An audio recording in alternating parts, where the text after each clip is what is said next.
Looking for custom apparel that stands out? Welcome to the Stitching Heifers, Bushnell's premier embroidery and custom apparel shop. From custom hats, t-shirts and jackets to unique gifts and business branding, we specialize in high quality, personalized apparel that reflects your style and vision.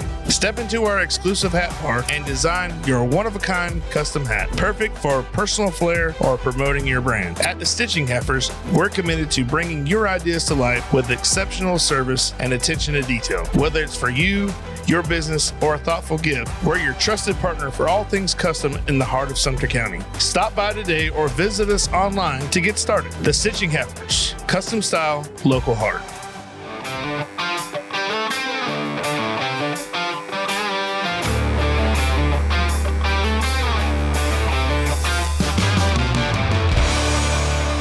All right, welcome back to another edition of the Goblay Show. I'm your host, Billy Goble, and today we have a special guest.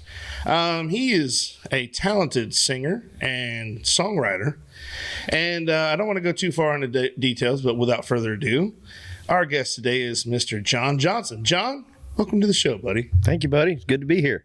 Real quick before we go, I just had a question for you. Playing in places like that, like you know your regular spots, how hard is it to, because you got a lot going on, and there's a lot of places, like even like comedy clubs now, they don't let people have food and stuff because it's distracting.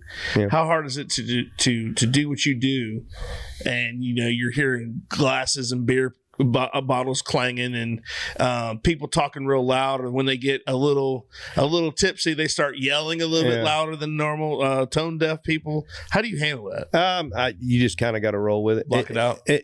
I always say that the sound of plates and glasses are better than the sound of gunfire.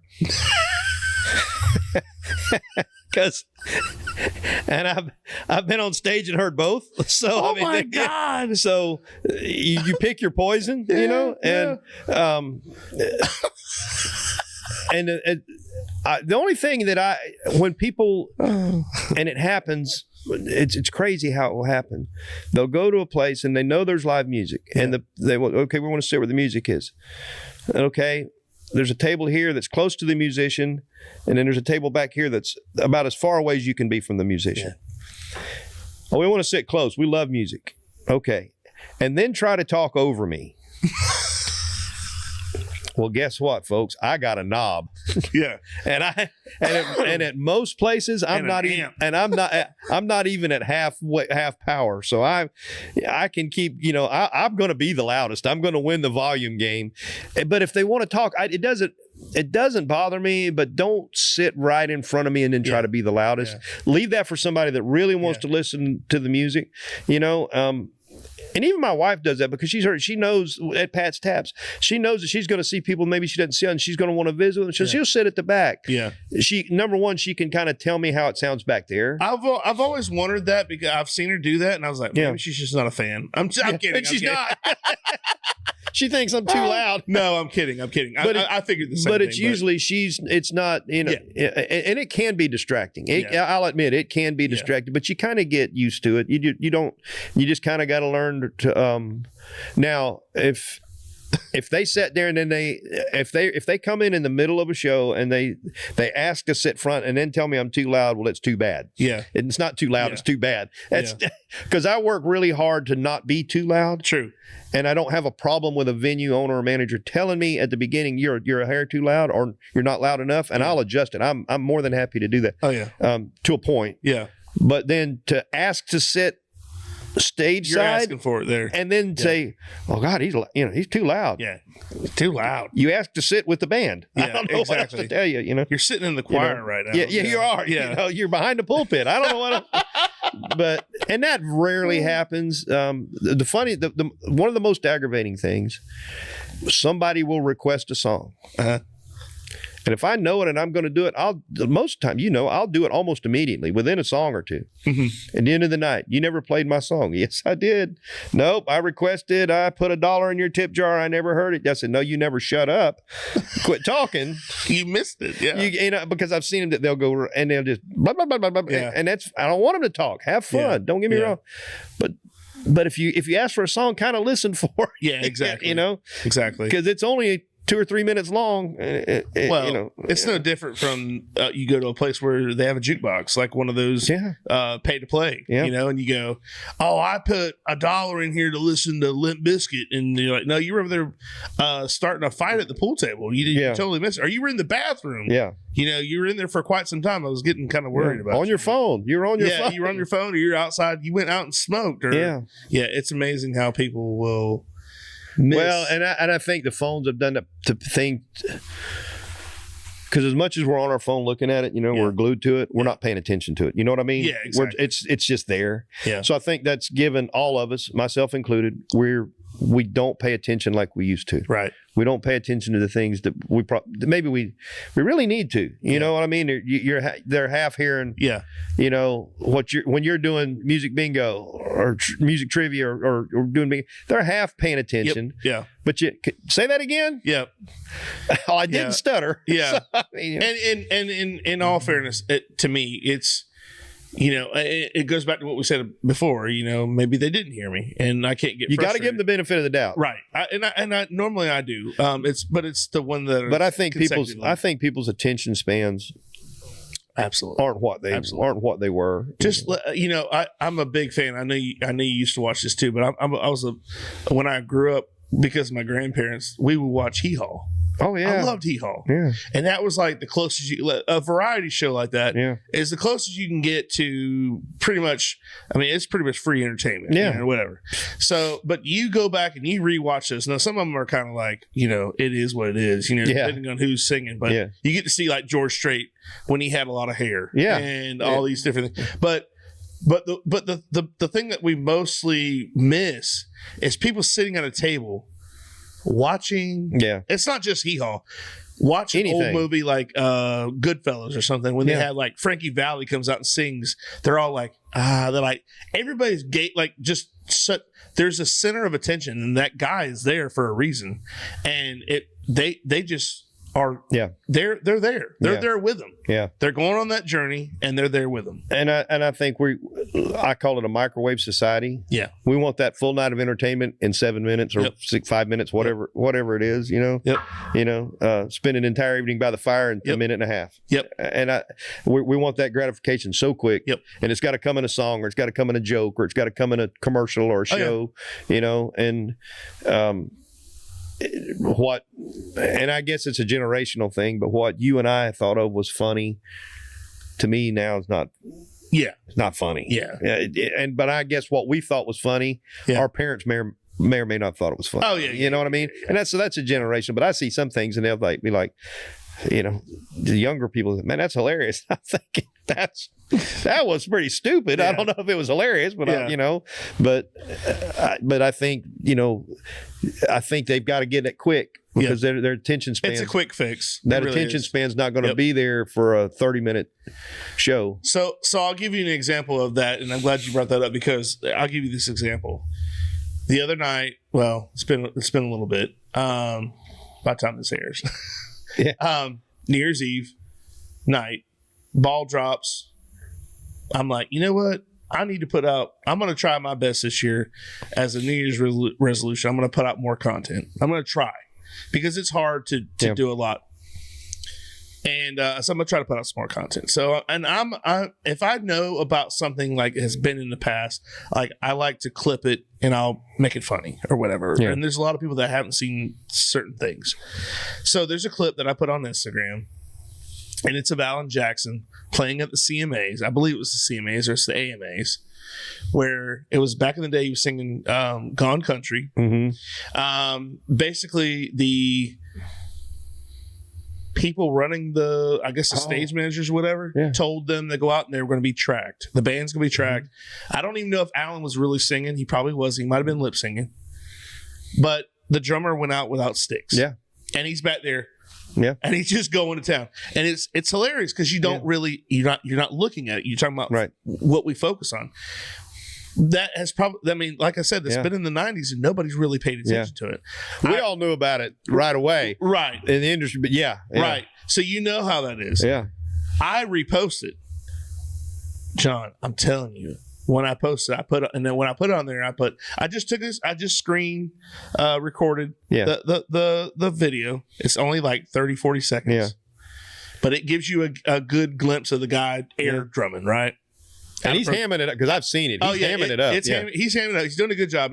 He's definitely sticking to the man. He's protesting. When I post it, I look over at Nicole. Nicole rolls her eyes because she's like, "What are you doing? Like, what are we doing?" Because I'm constantly trying. I'm always posting reels and stuff. She's like, "Oh my gosh, Billy!"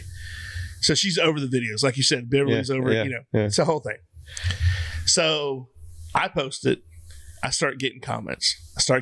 From people I don't even know. I had one guy that was like, kind of like, hey, this is what I know the story. I just put. But in the title, I put, when you order your drummer from Temu. Okay? Yeah. And he's air drumming, right? So I'm like, John, as of today, which is not very long after that, I had over 600 Isn't that crazy? and something thousand views. Yeah. I have never had a video. Now, I'm doing all this. Yeah. I can't get 600,000 views. But I can post something that of course, it's Alan Jackson. Okay, well, I understand that. Yeah. But do you see what I'm saying? Like, I'm trying to do all this, and you're talking about the attention span. They can't watch a podcast, which is fine. Yeah, I understand that. But this is for majority of the people that watch this. It's for background noise or something, long road trips. Which hey guys, thank you. We love y'all. Yeah, we love you. Thank you. Or they're going to watch it in pieces. Keep doing it. Yes. Watch as many as you can. Okay, but I'm not doing it for that. I do it because I want to talk about you. I want to talk about the person that I'm going to I have across from me. That's what it's all about. So I got to thinking, like, man, why is it that there are people out there that do a 15-second clip just like that or more, and they're getting 1 million views. Now it will be, I project that it'll have over 1 million views. Oh, it probably will if it's got over half of that. Right. In less than 2 weeks. You know what I'm saying? So that's what I'm saying. Like, I'm like, where is that fine point? Yeah. Where is the line where I go, I got to do this to get here? Yeah. You know what I mean? It's like a puzzle. And it's going to the attention span thing is funny because I put a song out in February, a single just by itself on all the streaming platforms, Pandora, Spotify, Amazon, iTunes, Apple, all of that. Yep. It went on all of that all at the same time. Well, it had tremendous response from me for a nobody that has to promote it myself. Right. I don't have a label. I've just got friends and family and followers. And thank you to everybody. Yeah. Right. But then in July, I put out the EP, the CD EP, 7 songs. And it's people are streaming it, they listen to it. But when you look at the numbers, because the way I track my numbers through the distributor, I can see every song, how many people listened, how many were repeat listeners, new listeners. It's in the order that they are on the track. It's not list. Shuffled. Yeah, the way they were loaded. And so I was thinking because the first 2 songs have, they're growing at the same level that single did. Yep. But every next song it gets, so nobody has the time to sit and listen to 7 3 or 4 minute songs anymore. They just, they don't. Now, if they put that CD in their car, that's on a trip, that's different, But it was funny because I actually posted one of those songs today. People have been saying, post a video of you just sitting down in your chair singing again. You used to do that. You don't do it. So I posted one today. Yeah. And I put on there yesterday, I was going to do it. What do y'all want to hear? Cover song, original? It wound up being original. The song I did today was one called Getting Even. It's an original. It is my most requested song by far live. People of my songs, people will come and say, hey, play that song, that cheating song about getting even. But it's one of my least streamed songs. Right. But it's near the bottom of how they were loaded. Right. And they're like, oh, I didn't know that was on the CD. Listen to the whole thing. But it's funny because it goes right back to the attention span thing. Yep. And a lot, not all of us attend. Some people just run out of time. And people, I can't imagine having kids, and because kids got way more going on now than we did. Yeah. I mean, they got something every night, now. And so I get they don't have time to sit and listen, but it is different. Like you said, what makes the difference? What hits the meter? What makes it? What checks the box that says? Yeah. And I think that would, if that were to happen to every video that I put out, I mean, hopefully, please God, once or twice. That's just it's the reward system. You're going to keep putting them out. Well, it feeds on itself. Yeah. Right, and it comes down to you don't really know, and then I put another video out not long after that, and I got 2,000, 3,000 views, which is a lot. Oh yeah, it's quite a bit. I'll take that. Me too. And I was happy. I mean, it was something that but then again, my 8-year-old niece watches YouTube, and I say, well, how come you don't watch BB? She goes, well, you're boring.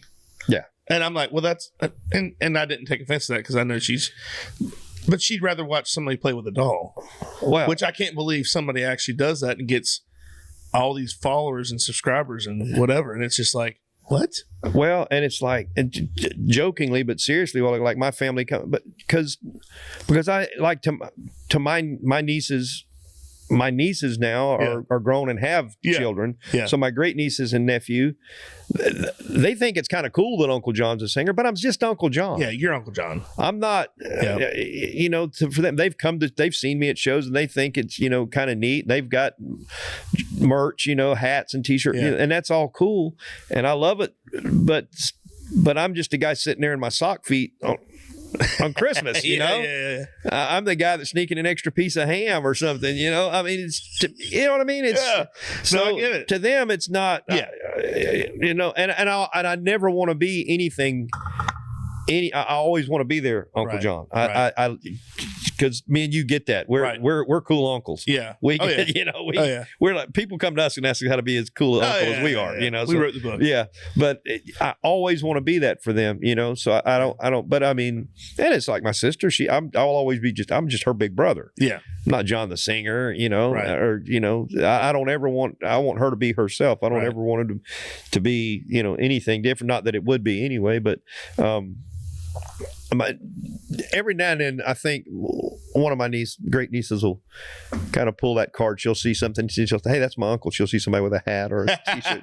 That's my uncle. Awesome. So, which is probably kind of cool for her, and it's really cool for me that she does that. So. Well, there's a lot of athletes that their kids are like they don't. I mean, they grew up. They don't know all their life, and they're like, oh yeah, that's just my dad. Yeah, like they don't see the being famous part. They get to see the side of that famous person that nobody else gets to see. And probably doesn't want to see. Right. Because it really humanizes that person. They're not. Right.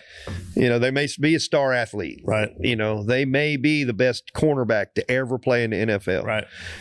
But when they get that uniform off, they're just a human being at the end of the day. And by the time they're 35, they better have saved some money. Just dad. You're just going to be dad then. Exactly. Have you? We talked about Landman earlier. Have you finished it? Are you caught up on it? No, I'm not caught up. I'm behind on it. Okay. Then I won't ruin it for you. Yeah, I've still got to go back and I'll have to wait on you, and I'll have to explain something. But it's you talk about a show that tries to push the family oriented thing, like where you like take care of your family. They're the only ones there that are going to be there at the end. Yeah.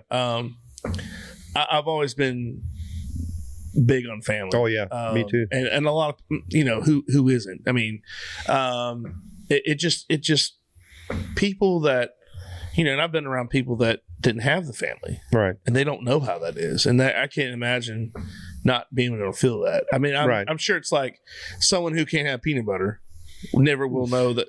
Will never know how peanut butter tastes. Yeah. You know what I'm saying? But I mean, that's a big difference. I know what you're saying. You know what I'm saying? Like it when you don't realize if you're not used to that, then you're not going to know what you're missing out on. I think it's real easy for guys like me and you, especially earlier in our lives, to take the family for granted. Oh, yeah. Not in a bad way, but just assume they're always yep. And that everybody's family's like that. Right. And then the older we get, we realize that we start losing this one and that one. But we just, but then it also, we just get it. It just means more because we're part of that's got to pass. Somebody passed that on to us, and you don't take that responsibility lightly, and I don't take it to pass that on to whoever. Well, just think about it this way: when you were 20 years old, didn't you feel invincible? Oh man, I was 10 foot tall and bulletproof. Exactly. I was riding bulls. Yep. Man, I was riding bulls, playing a guitar. Life is good. I was, 30 was old. I was always going to weigh 136 pounds. It was kind of, it was, my hair was, all over the top of my head, and it was all one color. It was. So I had, I mean, you couldn't really say. I mean, I was stupid. Right. But now looking back, it was a good life. But I would think there was a couple things I don't have any regrets. Don't get me wrong. But I think, I would have maybe done this or that a little bit different. Yeah. But I think we all could do a little bit different. But the no regrets part, I totally agree with you. I mean, I wouldn't have it any other way. I really wouldn't go back and change anything. Right. I mean, there's tweaks. Right. But no major, when I fractured my skull, I may have avoided that. But I mean, that was, I was riding bulls. I knew it could have been a whole lot worse, But having those things happen to us, like, that make us who we are. You take a situation where, we, at the time, it seems like a bad situation. You get fired from a job, or you get in a bad car wreck, but you're fine, but you get in a bad wreck. Well, yes, they're bad things. Yeah. They are bad things. And nobody's ever said, man, I hope I get in a car wreck today. Right. You know what I mean? Right. Or I hope I lose my job today. Yeah. Nobody's ever said that unless they really hate their job. But nobody's ever said that. Having said that, it makes you, when the bad things that do happen, it makes you appreciate that much more, because you're like, hey, look, I didn't realize how good I had it. Right. And we talked about it earlier. That's the things you learn from. Yeah. I mean, that's the growth. Yeah. I mean, that is growth. There's, my dad used to tell me they'll never let you make and keep any money till you're at least 40 years old. Yeah. And I found out he was right, Mm-hmm. You can make money at 20, but you got no idea what to do with it. Right. You just give it away. You waste it, Yep. Mm-hmm. And so, and I'm sure there's some 20-year-old millionaires out there that are really good with their money. Yeah. I wouldn't either. I wouldn't have been. I didn't have any. Yeah. And if I'd have had any, I wouldn't have been any good with it, So. Well, I think it's a shame that they prey on young kids for credit. Like gosh, credit cards. Where do you see most credit card giveaways? Yeah. At a college game or a basketball game. Hey, sign up for a credit card. That's what you need, is a credit card. They barely gave me a checking account, let alone get a credit card when I was 20 years old. My credit was so bad they wouldn't take my cash. What are you talking about? Yeah. But you're right. That's who they go after, and I see it, and I'm like, it's kind of sad, and it's scary. It's scary to think that, because you got to pay it back. Yeah, someone pays it back. Somebody pays it back. Yep. It's somebody's. At the end of the day, somebody's got to eat that. Fit the bill. Yeah. So, but but even when we were growing up, I know you had it, because I had it because you had to have had it. They taught you how to write a check. And yeah. They even taught us how to read a meter. Like your electric meter outside. Yeah. I can read a meter. Yeah. They don't teach that now. Write a check, balance a checkbook, which should be, they should, even if they don't do checking accounts, they still need to, if you don't know how to control, in other words, if you can't tell how much money you got, you'll never have any. That's true. You know what I mean? So to balance a checkbook, just to be able to budget in some way, because if you make, we'll just say, money that you and I never thought would be possible, we'll just say $50,000 a year. Yeah. But you're spending $80,000 a year. But you don't understand the basic concept of budgeting. That you don't realize you're 30 grand. Yeah, you're backwards. in the hole. You know, you're in the hole. You know, and so, I don't know. They don't. It's not. Yeah. But they, you know, well, that's a whole other subject. But they can, you know, it's not something that's really taught. Well, when I was 18, that's when the debit card just came out. Yeah. And I remember going to the bank, and they're like, "Hey, we got this new thing. You don't even need checks anymore." Like they weren't even pressing it. They're like, "You can order checks, but we have a debit card now." Yeah. And I was like, "Sweet," like because I'm like, I am all for the less the better. Yep. So I'm like, I don't have to write a check everywhere I go. I can swipe this thing just like a credit card. It's great. It comes out of my checking account. But the modernization of it now is 10 times, 20 times better, because now it immediately takes it out. Yeah. Back then, if I had $200 and I spent 150 of it, I still had $200 for a couple of days. Yeah. But or they would take, and they had, some of them had these things. If you used a debit card, if it was like a $50 transfer, they would ding your account for $100 for 2 days. Yeah, they'd hold it. They'd hold it. They'd hold twice of it. You know, and Amex does it still. I bought gas with I got this credit card. I was trying to, you know, be a grown up, you know, trying to get things situated, and I went to the gas pump, put this Amex card in. Oh my God. I got $50 worth of gas. Well, they put $150 on the card. And I go, whoa, what's going on here? And they go, oh, well, we put a hold on there. I said, you're already taking the money out. Yeah. Brother. What do you think I'm going to take more gas? And it's only for 48 hours, but it's still the thing. It's the principle of the thing. I paid somewhere with cash the other day, and the lady said, she said, it was like 3:00 in the afternoon. She said, you're my first cash customer today. This was a busy convenience store on 301 between Wildwood and Oxford. Wow. And they're busy all the time, but I went and bought my gas. And she said, you're the first person that's come in and paid for anything today on her shift with cash. Yeah. And I said, you still take it? She said, well, we do for now. She said, I don't know, you know. Oh my gosh. But she said, I hope we still do. And she was, I'm going to say my age or, you know, around there. But she said, everybody else has got their phone and they're clicking this and they're popping that. And they're doing this or, you know, paying the pump. I got no problem with any of that. Yeah. But I've got cards, and especially if I'm traveling, if I don't need to go to the restroom or need to go get a bottle of water or anything, I'll pay at the pump and go, you know. Well, the only bad thing about that is that they have the scam things on the things now, the pumps. Yeah. Where you have to, like, I'm not paranoid, but I'm just like this today I went and got gas, and I tried to grab it to see if it would come off. Oh, I do that. I shake it, make sure it's not. Yeah. I do that. Because I'm like, you're not getting me, man. No. But they're going to get you anyways. I mean, they're going to get you somehow.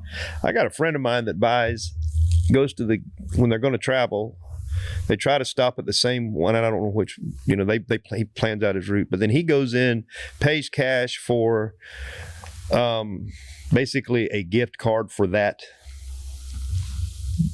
establishment. Yeah. You know, we'll just say Shell or whatever. And it may be $200. Mm-hmm. And then that's why he just stops at those particular places and buys gas with that card. And then if he's not, he loses all that. Right.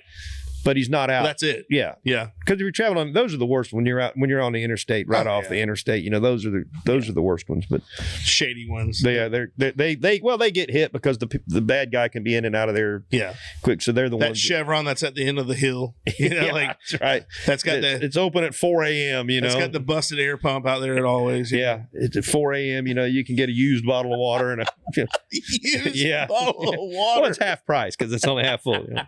So. You get this distilled water at half price. Yeah, I love that's it. Right. Tap water. You just see somebody filling it up. And got it under a sink. Put it back in the cooler. Yeah. Things you see on the road. You know? Do you like to do you do a lot of road trips or no? Not like I used to. Yeah. I spent so much time in so many careers on the road, and I have a need for windshield time every now and then. Yeah. And usually once a quarter, I've got a gig somewhere where I've got to get a little windshield time. Yeah. And I just, and then I get tired of it real quick. And I'm glad I'm 20 or 30 minutes from home. This last weekend I was in, the last 2 weekends I've been in Pasco County one time each week. And then and it's only an hour trip for me because I go down 301 and it's easy. Yep. But this weekend I've got to go back down there and I'll do the same thing. But then the rest of the weekend I'm kind of close to home. So I'm glad. But just as far as getting to go somewhere, to go on a trip, I don't get to do that. And that's good and bad because I don't mind it. But I do. Well, I am a road tripper. I love road trips, man. I really do, and I love to drive, and that's why I don't mind driving. I'm the driver. Yeah, me too. And any group when I was rodeoing, I was the driver. Yeah. In the band, I was the driver. I've always been the guy that volunteered because I don't like riding. Yeah. I don't mind driving, but I don't like riding. No. Ask my mother-in-law who the driver is. Yeah, it'll be either me or Eric, but I'm the majority of the time. Yeah. Like we went out to Colorado for Thanksgiving one year. We went to Denver, and we go to Colorado Springs, and they have Pikes Peak. Yeah. So we go to Pikes Peak. Oh my God, it's like 12 degrees up there. It's cold, it's snowing, cold. From there back to Denver, we're driving. Now I'm driving in the snow, and they're all like, "Billy, you're the man." I'm like, it looks like like I'm just in a blizzard. Yeah, just straight up. Oh my gosh, it's like, why does it have to be the worst conditions on I-25 going north to Denver? But road trips have always been, like I said, I've only been on like 6 airplanes my entire life. Yeah, so I'm not a big airline guy. I'm getting better at it. When it comes to building in Sumter County, experience matters. From remodels, barns, additions, and accessory buildings to creating the custom home of your dreams, R. Hogan Construction delivers quality you can trust. Russell is hands-on and on-site daily, going above and beyond to ensure the project isn't just completed, but crafted to perfection. He doesn't just meet expectations, he exceeds them. For a builder who puts integrity and craftsmanship first, call R. Hogan Construction today at 352-793-7660. Russell Hogan Construction. Built on tradition, built to last. Pat's Taps at Catfish Johnny's. Pat's Taps is Lake Pennsauken's newest tap room, offering 14 rotating craft beers on tap. We also offer bottled domestic beers, seltzers, ciders, and wine, as well as a variety of appetizers and puff. Our family-friendly tap room is a great place to come hang out and enjoy some one-of-a-kind craft beer. You can find us on Facebook, Instagram, or the Untapped app. Catfish Johnny's Restaurant, serving the Lake Pennsauken and surrounding areas since 1990. For the last 33 years, we have strived to serve great food at great prices and a friendly, casual atmosphere. If seafood isn't your thing, our burgers or wings are the best around. We have daily specials too. Check us out on Facebook or Instagram for more information. Duto Realty is a homegrown business with an eye for getting the job done right. From football games to Sunday school and everything in between, these ladies care about our community and the people in it, helping buyers and sellers in all of Florida with all types of transactions, including residential, commercial, farm, or vacant land. They do it all. They even offer auction services and sellouts to always get the job done right. Promotional consideration paid for by the following: Travelin' Tom's Coffee Truck, the delicious mobile coffee truck that brings you the caffeination inspiration you need. We deliver signature coffee products like our Nitro Cold Brew and Caramel Frappe to any occasion or festivity.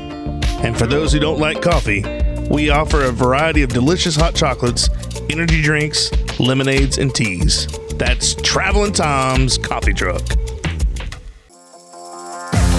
Whether your water is supplied by a public municipality or a private well, for residential or commercial use, Purified Water Services LLC has the solutions to provide you with simply clean water. We offer a complete line of professional water filtration equipment and accessories. Soft water makes a difference you can see and feel. Water heater and appliances last longer with less maintenance. Iron and H2S filters eliminate iron stains and offensive rotten egg odors and protects your water softener equipment from iron fouling. No matter what your problem is, Purified Water Services LLC has a solution. Contact Kenny Williams at 352-446-2709. Promotional consideration paid for by the following. Webster Ace Hardware and Farm Supply are generous sponsors for today's podcast. They have been a family-owned business for 27 years. This helpful hardware store sells items such as archery, Ariat clothing and boots, Wrangler jeans, case knives, Hammond's candies, and live fishing wear. They also have a full selection of hardware, RV supply, propane, Ben Moore, Royal & Clark, and Kingston paints. You need a barn or fencing job done? Custom barn kits and roofing metal are provided at your local Ace Hardware store. What about a new grill for the yard? Traeger, Big Green Egg, Weber, and Blackstone are found here, along with all the accessories to go with them. Stock up your workshop with DeWalt, Milwaukee, or Craftsman tools. They got you covered. Remember to go to ace.com to shop their entire line to have items shipped directly to the store. Yeah, never. Gosh, I haven't flown in years because I haven't had to, and I could travel a lot more. I get inquiries about playing here and there. Yeah, and but I from a business standpoint, they're not paying you enough. Well, they don't. They'll pay me to go, and they'll make it worth my while. But it's not any more than if I stay home. Yeah, true. So for these local places that take care of me, it doesn't make any sense for me to be 9 hours from home for the same money. Right. No, I get that. You know, I would much rather just.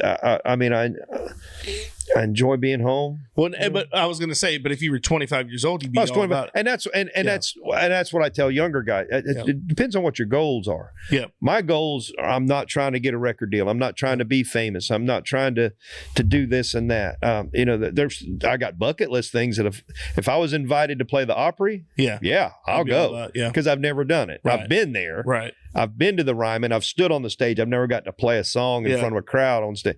Those I would go do. Yeah. But to tour, I've done all that and tried to be. I'm too old. I'm too set in my ways. I'm too opinionated. It won't work for me. So but if your goal is to try to really make it and do those things, then man, go for it. Yeah. But especially if it's somebody that's, in their 20s, 30s, or even 40s. I would say if that's what you want to do, go for it. And the road becomes a way of life you have to get over. I had to get over when I had to come off the road from other jobs and music and rodeo and fishing and everything. I had to get used to being home again. Mm-hmm. Beverly had to get used to me being home again. So because she was not that was not a part of the agreement. She gets set in her ways, and you get it. Everybody gets in a routine, and it's hard to get out of it. Yeah, exactly. Especially when all I want to come home. If I've been gone, all I want to do is come home and just kind of veg out in the chair. Well, yeah, and there's nothing wrong with that either. No, not at all. Yeah, I mean, and you get to a point where those are the things that matter to you. I mean, like when your priorities at 25 are totally way different. When you're in your 40s, way different. Yeah, and it's part of life. That's just the way it goes. My priorities these days are comfort food. That's it's like I used to wear basketball shorts all the time. I love basketball shorts. I love them. Yeah, they're not the most fashionable thing, but they're comfortable, and that's what it's all about. Yeah. Now Nicole makes you dress up. Yeah, she makes me dress up, but no. They all do that because the last thing Beverly, she called me on her lunch break. She said, "What time are you leaving?" I told her what time I was leaving to come down, and she said, "Okay, well, dress nice." She said, "Don't look frumpy." So I hope I don't look frumpy, but no, you look good. I got the jacket on. I put a clean shirt on over my t-shirt. Yeah, there you go. There you go. And but they take care of us. What will we do? I mean, I wouldn't have it any other way. I always joke, but I wouldn't have it any other way. Listen, I'm not here by myself. You know what I mean? That's without. There's no doubt about it. You know. Well, and anything else, it wouldn't be worth it. No, you know, it's not worth even living for. I always say that Beverly's my biggest fan and my biggest critic. Yeah. Oh yeah. And I need both of them. you need that. It's like that little angel really, and devil on there. It's really because she knows how to say no. Yeah. Maybe you shouldn't do that. Yeah. It's funny. I learned a song. Somebody asked me to learn a song a while back, and I thought, I knew the song. I just didn't know how to play it and sing it. I said, oh yeah, so I learned it. Yeah. She came home, and I had my guitar out, which is rare. I don't sit around and just play for her. I do that during the day. And you're not like by the time, John Denver walking around the house like no. By the time she gets home, the guitar's put away, and everything. And so the guitar was out, and she said, "Did you write another song?" I said, "No, I learned this." And so what was it? So that's what she said, play it. So I sat down and played it. She stood there for the 3 minutes, and then she said, "Huh. Well, we've been married almost 31 years. We dated almost 5 years before that. So 35 years together. I knew right away that, means I should never play that song in public. I won't even tell you the title of that song. Oh, wow. But I have never played it. And I've put it out of my and you know what? That's all, and that's all she had to say. Yeah. And she doesn't even remember doing it. Oh wow. And but it's an actual thing. And I just said, yep, that. And then she'll have songs that she'll say, that song's too slow. You don't need to do it anymore. And then we'll hear it on the radio. She said, oh, I love this song. You should learn this song. I said, I used to do this song and you told me it was too slow. I don't remember you doing it. Speed it up. So I'll start doing it again. I'll start maybe playing it again because songs come and go to people. Yeah. Oh, yeah. Your favorite song today may not be your favorite song next year. You know what I mean? Exactly. And you hear them different. They mean different things as life happens, songs. Or one year you like country and the next you like rap, You never know. My song, A Storm Is Coming. I put it out. That was when I put out in February. And when we were having the hurricanes during the summer, I would get these notifications. Your song, A Storm Is Coming, is streaming on your numbers are up 1,000%, and it's not even about a hurricane. Yeah, exactly. It's got nothing to do with that, but that it's play on words. That opening line, somebody would just say, "I got to hear that," Yeah, exactly. And I picked up new listeners, and I would get one from Spotify. The next day it'd be Pandora, and I was like, "What?" And I finally figured out, and it was always happening. Yeah, right before the hurricane, and then the hurricane would be gone, and the song nobody knew what song it was anymore. So, well, it's weird, but it's like, you understand when stuff like that happens. And it's like I can listen to a song and I can pick one lyric out and man, that'll be so impactful. Mm-hmm. The rest of the song can go away. But that one song or that one line in the verse of the song makes so much sense. And it might be, I don't want to seem, like biblical, but might be something you might be looking for. Oh, absolutely. And not that you wouldn't do that otherwise, but I'm saying you could. But it's almost biblical. You're like, just show me a sign. What is this? And you hear this song, you're like, oh my gosh, this is exactly what I was listening to. And that may be a different lyric 6 months from now in the same song. Yeah, maybe a different line or a different verse. Or in 6 months it doesn't hit you. It doesn't hit you as hard because you've grown from that situation. And it's funny, as a songwriter, for me, the line that I think this is the one that's going to get them right here. Yeah. This is the one. This is the line. Yeah. Merle Haggard's kids are going to ask me how I thought up this line right here. This is going to be. And then somebody listen to that song and they're like, man, that line in the first verse. What do you mean the line in the first verse? I'm talking about the line in the second. Yeah. No, that line over. And I'm like, that was a throwaway. I tried to have that in 3 other songs. It didn't work. I just had to plug in something there. But to them, it's what. Yeah. It's what made it. And the line that I thought was so. This big. I'd had this. Breakthrough as a writer. Right. And. Nobody was like, man, it's kind of cute, Well, it's funny that we're talking about that because obviously I listen to other podcasts and I'm a big Joe Rogan fan, and he had Jelly Roll on, and a lot of people either like Jelly Roll again, it's either you like him or you don't.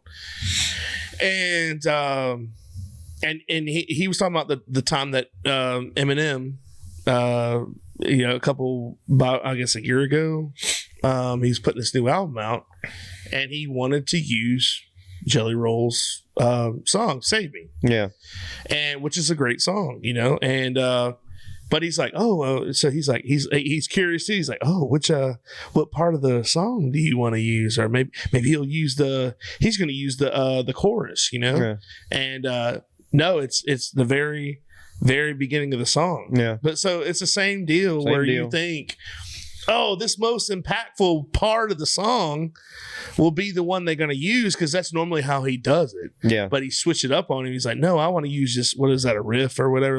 Probably just a little intro or something. Yeah. Intro riff or whatever.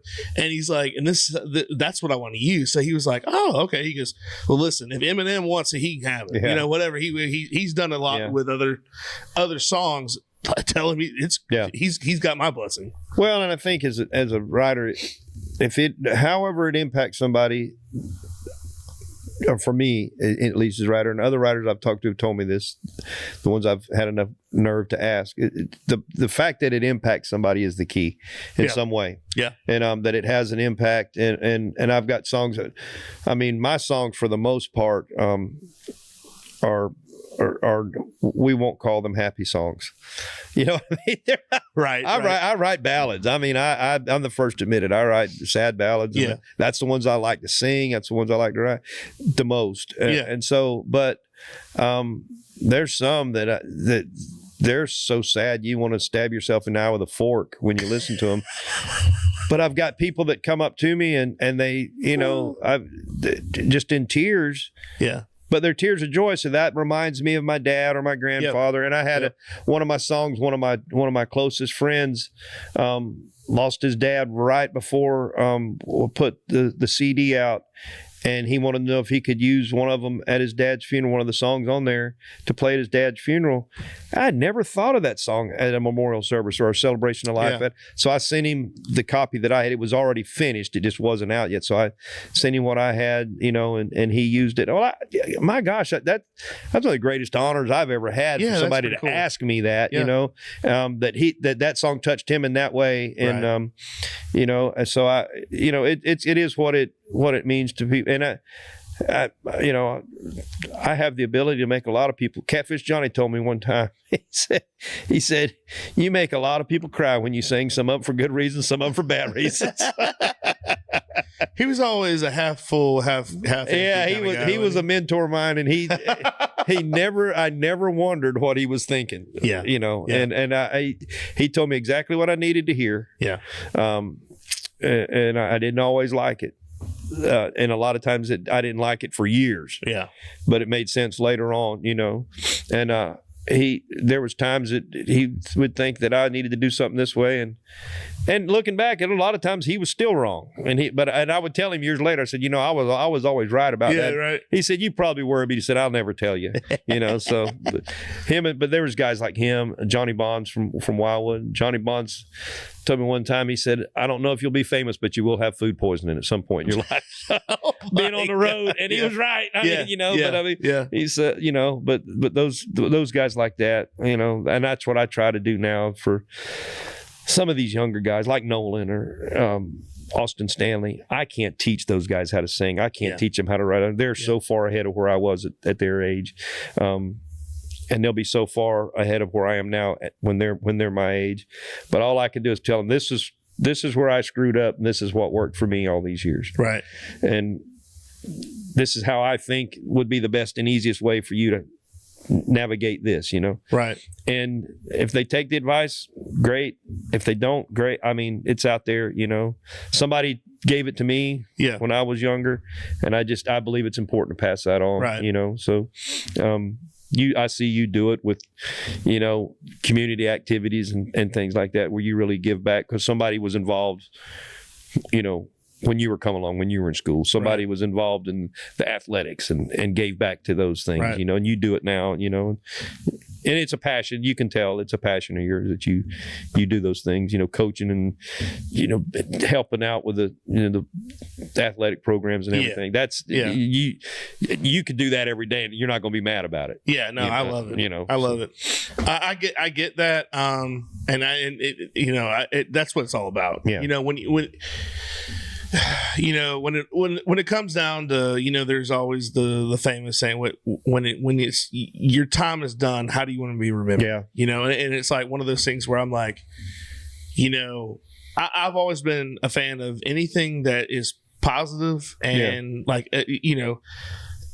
even if you're talking about a product, like say I believe in this product, I will not motivate, I will promote this product until I feel like it's not what it was before. Yeah. And it's the same way with I'm not going to give up on anybody, but I will do my best to help out anybody I can, because I would want the same treat. Well, and somebody has in the past. So you absolutely, and you remember how you, man, that made that so much easier. Yeah. That one word or that one little piece of advice or that one helping hand, whatever, that one guy that had a spare tire that fit my truck that day, whatever it is, you remember how big a deal it was at that minute. And everything was going to be okay. You could take a deep breath. Everything was going to be all right.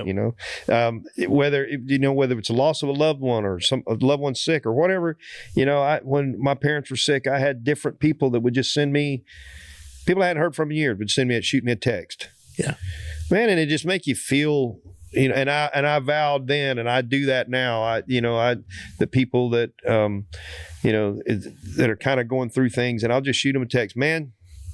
Keep your head up,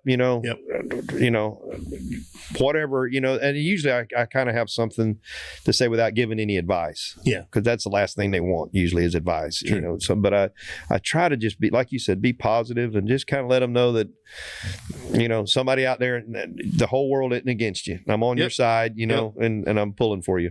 Or that you've been through that yourself. I've been there. You know what I mean? You've been there, you've done that, got the t-shirt to prove it. Yeah, got the t-shirt to prove it, it's one of those things where people, I'm a big believer in listening. Yeah. When someone is, I know I talk a lot, but I'm also a good listener. And I think you have to have that balance, because there are times where you need to listen to someone especially when you're giving advice or even just telling somebody, hey, look, I know what you're going through. Yeah. And then sometimes they don't want your money, or they don't want they want you to listen. Yeah. And that's so important. They just want to be heard. Yep. They just may need to vent. Yep. And they just, and sometimes it's better that somebody that they know, that we're maybe known them a long time, good friends with them, but they're on the outside of it. They're in a circle, but it's maybe in the bigger circle. It's not in that little tight circle. Yeah. And sometimes that's the person that needs to listen. Right. Just be there and be a wingman. Yeah. Just be a wingman, every now and then. And maybe you're not their best friend. Yeah. But you're a good friend, them, but they've trusted you enough to say, listen, let me run this by you. Yeah. That's it. When people ask you, say, let me run this by you, that they think a lot of, that's. Well, yeah, that should make you feel good, because you feel trusted. It should, because if I say that to somebody, I've thought a lot about it before before I bare my soul to say, let me, Yeah. It's not out on a whim. You're not, hey, randomly, let me ask you this. They've entrusted you with some kind of either personal there's some reason I believe that person knows, right. and it's there's things that I would ask one friend that I wouldn't ask you, and I may ask you things that I wouldn't ask this other, because just the walks of life are different, you know, or the stages of life are different, whatever it may be, but you kind of know who your people are. Have you ever been in a situation where you're like, why are you asking me this? Yeah. Oh gosh. Yeah. Yeah. Or why?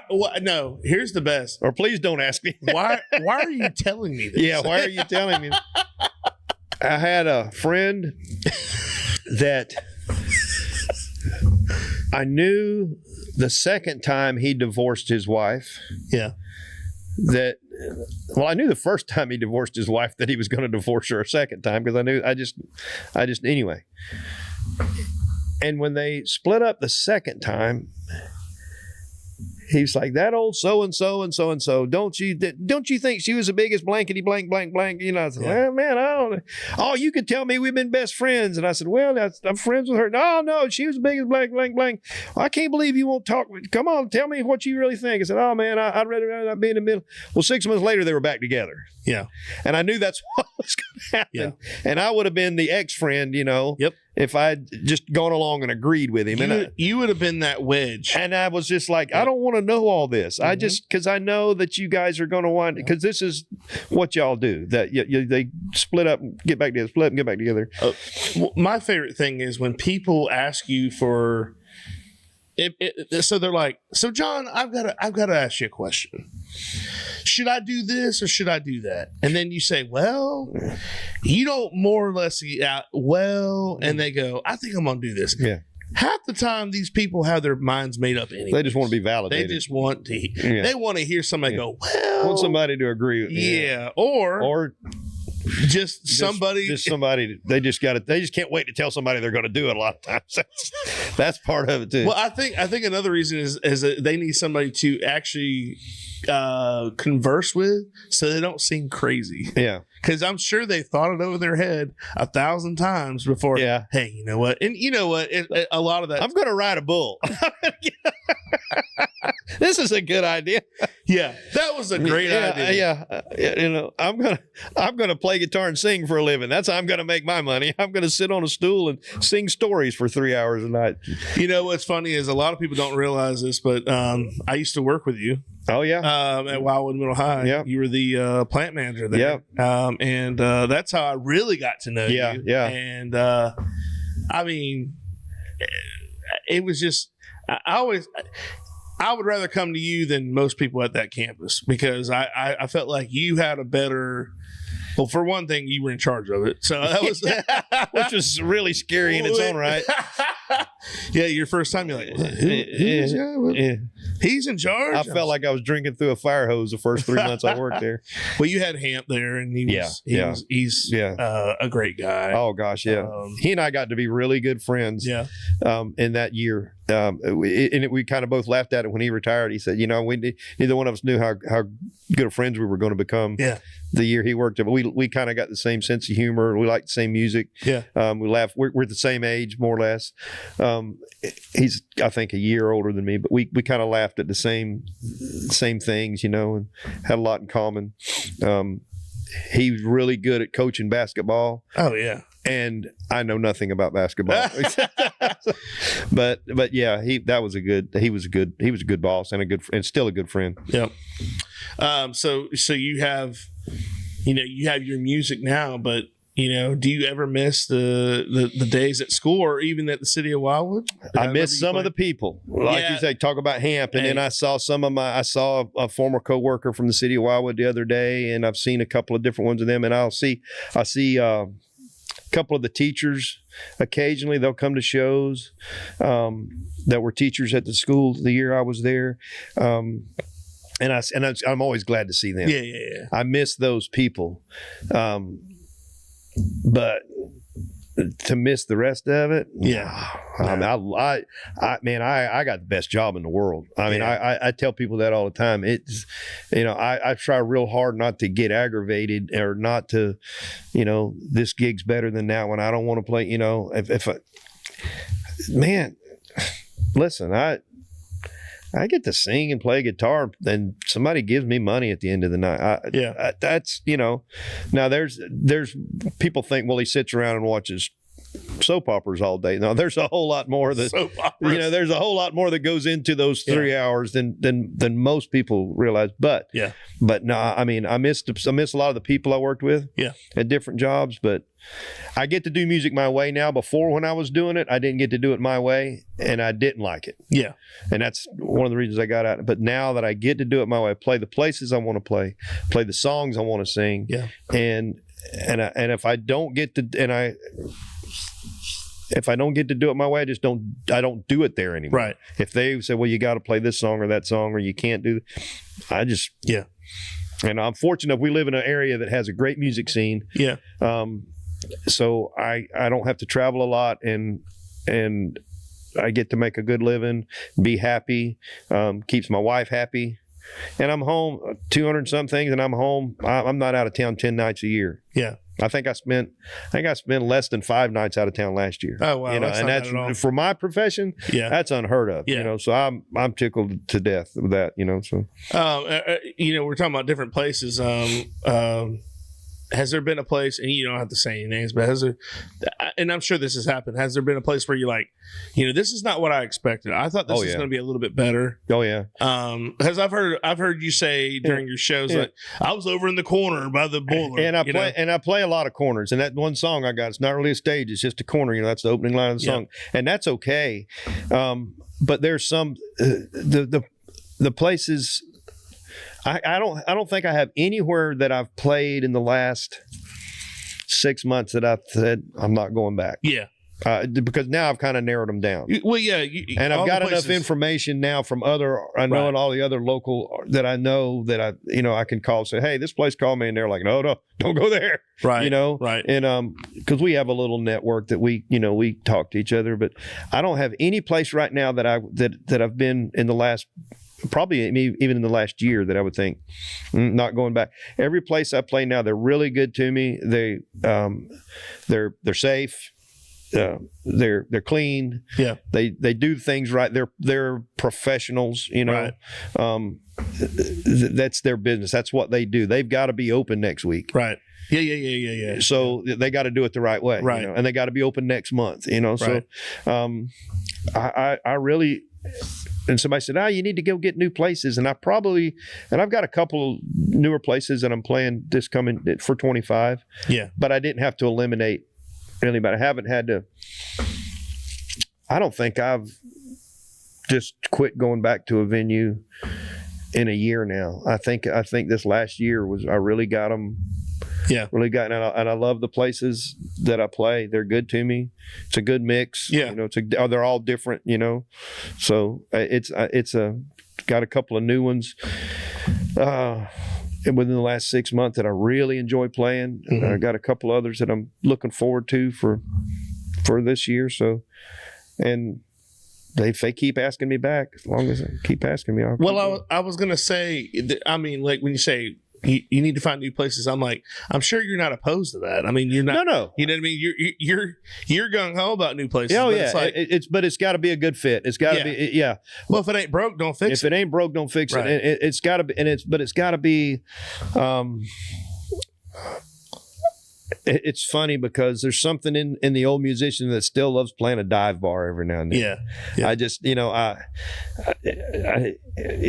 just love that old feel. There's a neon sign that's making noise and buzzing, and the place, it's concrete floor, and the place stinks, and everything. But people come and they love it, and they're great and they're friendly. I still like to do that, but then there's a couple of steakhouses that I play. They're not coat and tie steakhouses, but I'm real background noise there. Yeah. I mean, I'm legitimate background noise. Yeah. But the places are nice, and but I love playing them too. Yeah.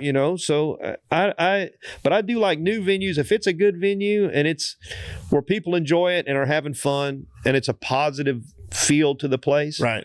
And the owners or managers are positive. Right. They're kind of got a positive energy. Right. Yeah, man, I'm all about it. I love going somewhere. Have you ever been to Prime 88 in Brooksville? I've not been there. No. It's a goal of mine. Yeah, it's nice. Yeah. And you kind of struck when you're talking about the nicer steakhouse, which it is. Nice place. It's nice. I took Nicole there a few times. But what's funny is they had a guy in there and he was good. I mean, but he was one of those guys that did it all. He was like a one man band type deal. But it wasn't like the one where you get the drum on the back. Yeah. But like Dick Van Dyke. Yeah, those guys are crazy. I don't know how they do it. No, I don't know either. But he was okay. So when we went in there, they had the table. They had they had a table over to the side. It was like you were in the mafia. The half circle table. Yeah. You were looking at everybody else. And I'm like, oh, that's the table I want. Right? Yeah. But we didn't go there because there was only two of us. But right next to it, they have like a little stage, not a stage, but like a little platform, and the guy stands on it. Well, like directly in front is a table, and when we got to the table, I didn't want to be disrespectful and have my back to him. Yeah. So I turned, and so we sat like we were in middle school. Side by side, we're like, hey, let me get one of those Brussels sprouts, Yeah. So the other thing that made it awkward was they bring the steaks out, and they're like, will you cut in your steak, make sure it's to your liking? Yeah. I'm like, sure. Cut into it. It's good. She leaves. I go to eat, and I look up, and the guy's playing the bass, and he's just playing the guitar, and he's looking right. I'm like, oh my god, he's looking right into my soul right now. As I eat this steak. Yep. But but it's a nice place, and I'm like, well, we're never going to sit right here again. Yeah. This is too bad. It was very awkward. Yeah. Usually at places like that where you're kind of you're there for ambiance and atmosphere, they usually set you a little farther if they have room, and not every place does. They kind of they'll kind of put you where you're you can be heard and you can kind of be seen, but you kind of got to listen and look for you. Right. You don't stand out. You know, and other places are like, okay, here's our live entertainment. He's right there. And, and that's, and they're both, I like playing both places because they're different, Yeah. I mean, well, you need a good mixture. Yeah, I think so. I would want to all dive bars. And I try real hard to do do it a little different every night, and no matter where I'm at. So that really helps me kind of mix it up to have places, like that. And to get different crowds. I mean, I know, and other thing is I know what the crowds at certain places that I play at, I know what they expect. I know what their personality's like. Right. The venue develops its own personality because of their regular customers. Right. And the staff. So I know what they are, and it's kind of become a good fit with me and several of them. I think it's a good fit, and I hope they do too, because I'm going to keep doing as long as they'll have going, as long as you can. Yeah. So. Well, John, I appreciate you coming on. I appreciate you having me, buddy. I had a great time. This is fun to just sit down and chat, because we don't get to do this. I know. You're always too busy. I mean, you're always working. So either I'm working or you're working. So one of us is heckling each other. So. That's right. But we go to each other's shows when we can. That's exactly. The thing, That's what it all comes down to, supporting each other. It does. That's what it does. And you do a great job with this, and you have just such a variety of people that it's always cool. Well, I'm trying to keep it. Everybody says, well, it's just about sports, but it's not that. Yeah. It's easier to talk about sports because I'm a sports guy, right? But I try to do sports entertainment, and and that seems to open the world up a little bit more. Yeah. So, but like I said, I really appreciate you coming over, and I'm wishing you the best in 2025. I appreciate it. You too. Thank you. And I'm hoping that next time you got to come back. We got to talk. We got to talk more.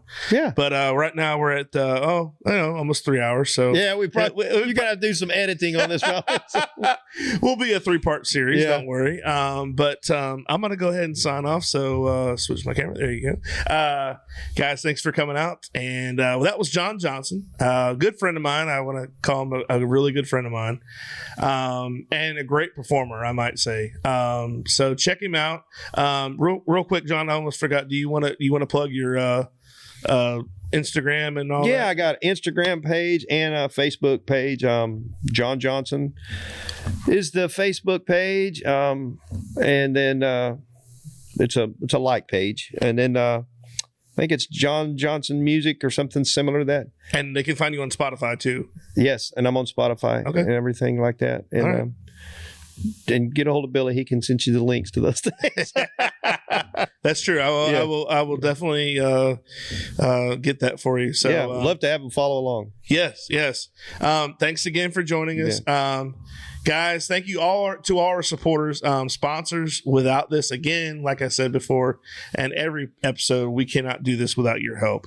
So thank you so much from me to you. And until next time, bye guys.